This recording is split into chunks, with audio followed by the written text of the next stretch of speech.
But if you watch my videos and you try to catch some of those little nuggets of information, sometimes that information can be worth tens of thousands or even hundreds of thousands of dollars for you when it comes to buying property here in Toronto and the GTA. Hey guys, what's up? It's your man Pete. And I wonder what we should talk about today. Should we talk about the weather and how it's still cold and feels like winter? Or should we talk about the Raptors and the Toronto Maple Leafs making the playoffs? You know, honestly, I'd probably rather talk about that. Oh, but I know, you guys want to talk about the housing market. You want to talk about the 50 basis point rate hike that happened last week and how that's going to impact the Toronto and GTA housing market. Am I right? And of course, you want to hear from the pros who've been through this before and know what's going to happen over the next several months. Well, stay tuned and make sure you hit that subscribe button and give us a like, and I will give you my very best predictions on what I think is going to happen here over the next several months and possibly into the rest of the year. And I'll tell you how I'm advising my clients over the next couple of weeks here as we really start getting into the spring market. So we'll get deep right into that right after this, guys.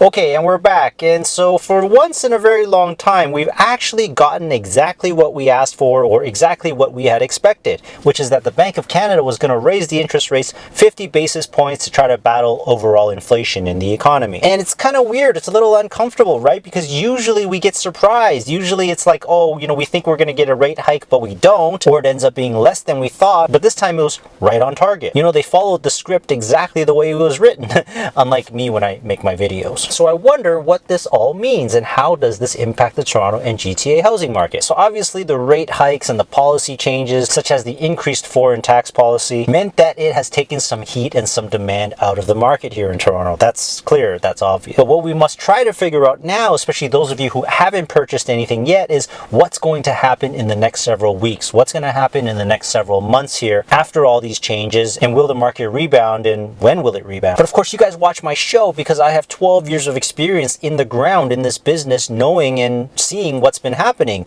You know, when I started in the business, interest rates were around 3%, sort of where they're trying to get it back up to. Actually, it was higher than that. But of course, what we haven't seen in our lifetime is a, you know, global pandemic, right? So that kind of changed things just a little bit. It has greatly humbled the human race, to be honest with you. But we have seen super low interest rates. We have seen how buyers and sellers react to market shocks or catalysts. But for me, I know this. I've been through this. I've seen it before. So what seems to be clear is that right now we're just going through a time of a lot of bad news, right? You know, and it started in the beginning of the year with very low supply and low interest rates, and they didn't raise rates at that time. But then here we are, fast forward a few months later, and it seems like everything has changed, right? And so when all these changes happen, it takes a minute for us to sort of get used to what's happening here. Definitely affects the market. It definitely affects home prices because, you know, buyers are expecting a certain price, sellers are expecting a certain price, and so we're just kind of like deadlocked and not really sure where the market's heading. So now just a little history lesson, and you know, mostly comes from my brain, okay? And the operative word that we want to focus on here is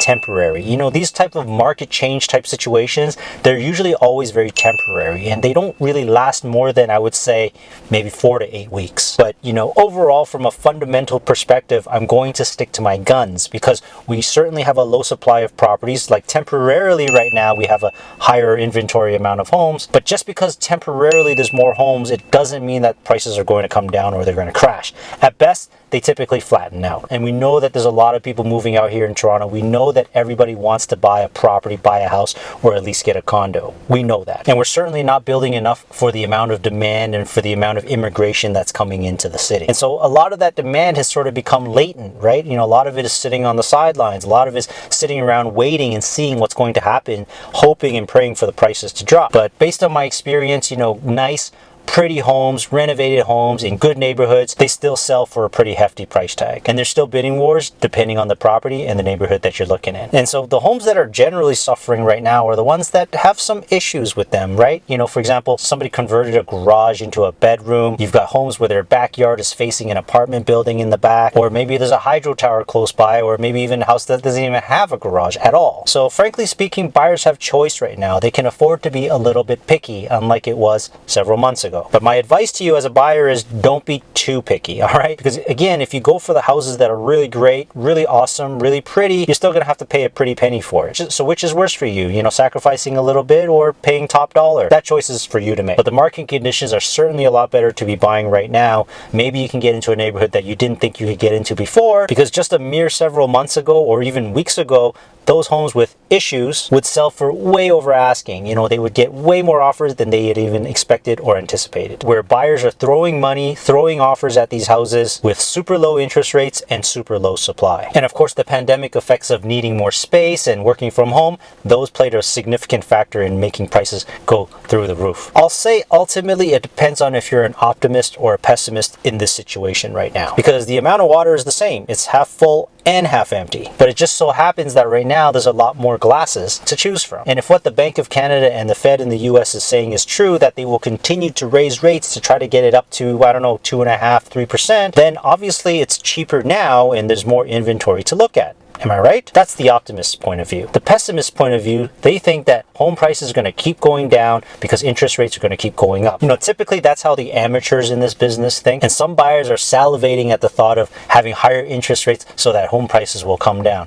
I mean, you still have to pay for the higher interest rate. And in fact, you might not even be able to qualify because the interest rates are higher and the stress tests are still there. If we look at history, the Toronto GTA housing market has never collapsed, okay? So it just, even though interest rates have gone up, even though policy changes have been introduced, prices have not gone down. At best, they flatten out, because the smart and savvy buyers always come into the market at this point right now when things are a little bit chaotic and they're a little bit uncertain. So if you think you're a smart and savvy buyer, then you definitely want to give us a call here at Selling Toronto. We'll set you up real nice during these uncertain times. So the problem with higher interest rates is that you could potentially get stuck not being able to qualify, and if home prices do come back, interest rates are higher, you have a lower supply, and home prices are going up as well. So this is what we're seeing happening in the US, in places like California, where their interest rates have been going up for months now and their home prices are still skyrocketing, right? So it doesn't necessarily equate that even though there's higher interest rates, that home prices are going to go down. That's definitely not the case. You definitely don't want to put yourself in a situation where interest rates are higher and there's lower supply out there, and then home prices are skyrocketing as well, where you're paying on both sides.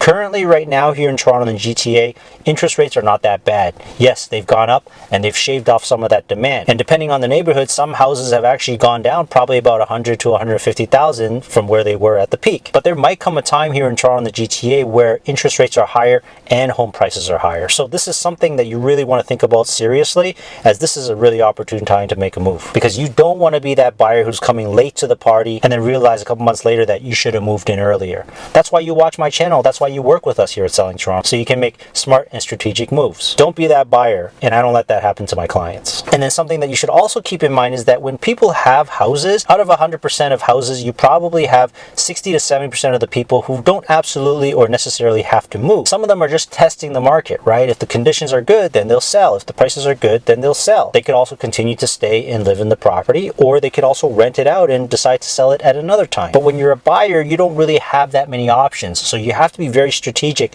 timing wise when you actually move. And being able to not have to fight with 10 other people at a house is a really advantageous place to be, unfortunately, here in Toronto. And even depending on the house, if the seller is strong, even though they don't have any other offers coming in, you still have to negotiate with the seller, because they're going to have their own expectations on what they'd be willing to let the house go for. So yeah, we're going through a moment right now of having a lot of inventory in the market because it's the spring market, and because also home prices went up so high that it drew a lot of sellers out into the market. Now, sometimes those sellers are not the most serious sellers. They're testing the market. They want to see how much they can actually get. So if homes start selling and if homes start coming off the market because sellers don't want to sell anymore, all of a sudden you're in a tight inventory environment again. So my suggestion and my advice is don't wait too long. Make sure you make a move. You're still going to have to pay a decent amount of money, but there's a chance that you might be able to get a better house than you would have originally. So instead of a semi-detached, maybe you can actually get a detached now. Or you've always wanted a ravine, maybe now's the time to get the ravine, because I assure you the market is going to stabilize, it's going to recover,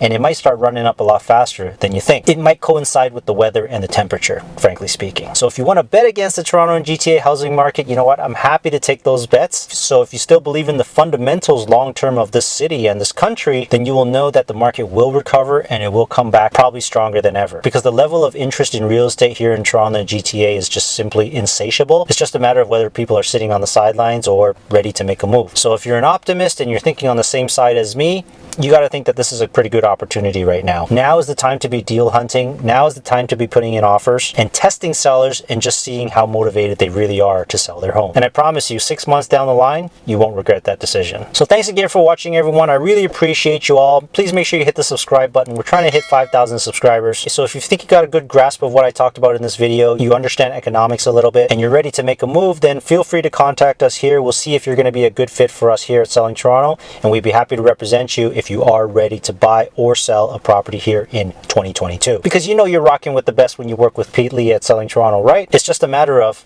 are you ready? So we'll see you guys in the next one. Thanks for watching, and bye for now.